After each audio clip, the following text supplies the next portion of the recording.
ஆதிபகவன் முதற்றே உலகு தமிழில் உலகே உலா வந்து கொண்டிருக்கும் மாமறையன் குரட்பாவுடன் எனது பேச்சை தொடங்க விரும்புகிறேன். அனைவருக்கும் எனது கன்னி தமிழ் வணக்கம் உரித்தாகட்டும். இன்று எனது உரையின் தலைப்பு தமிழ் மொழியின் பெருமை என்பதாகும். சின்னஞ்சிறு சிறுமிகள் மொழியிடும் மாங்காண்டத்தை பற்றி பேசுவது சிறு அச்சத்தை கொடுக்கும் தான். ஆனால் கிஞ்சிற்றும் என் மீது ஐயம் வேண்டாம். தமிழ் மொழியின் சிறப்பு எனும் தலைப்பில் எனது முதல் கருத்து இலக்கிய சிறப்பு என்பதாகும். இலக்கிய சிறப்பினை கொண்ட மொழியாம் தமிழ் மொழி என்று இங்கு யாவரும் அறிந்த ஒன்றே. கல் தோன்றி மண் தோன்றா காலத்தை முன் தோன்றிய என் மூத்த மொழி தமிழ் என்பது பாரதியின் கூற்று. அக்கூற்றின் உண்மை என்றளவும் தஞ்சை பெரிய கோவில் போல் அசைக்க முடியாத நிலத்தன்மையை கொண்டிருக்கிறது. தமிழில் எண்ணில் அடங்கா இலக்கியங்கள் முதலாம் நூற்றாண்டில் தோல் காப்பியத்தில் தொடங்கி 20ஆம் நூற்றாண்டில் பாரதியார் கவிதைகள் வரையில் நமது தமிழ் மொழியில் உள்ள இலக்கிய செல்வங்கள் நிறைந்து வருகின்றன. மெய் சிலிர்க்குதல்லவா?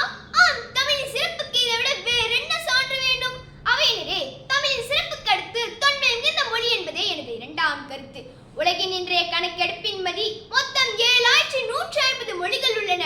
அவற்றில் ஆதியில் தோன்றி இன்று மக்களால் பேசப்படும் மொழிகள் 12. அந்த 12 மொழிகளில் நமது தொன்மை மிகுந்த தமிழ் மொழியே முதலிடத்தை பெற்றுள்ளது என நான் கூறவில்லை.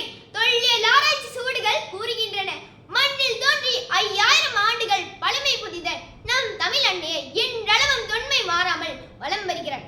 இவளின் தொன்மையை பார். திரும்பி பார்க்கும் வகையில் எடுத்தியமும் சான்றுகள் எண்ணில் அடங்கா. இத்தகு பெருமை மிகுந்த மொழியை தாய் மொழி என கொண்டவருக்கு மார்த்தட்ட வேண்டுமே தவிர தலை குனிய வேண்டியதில்லை.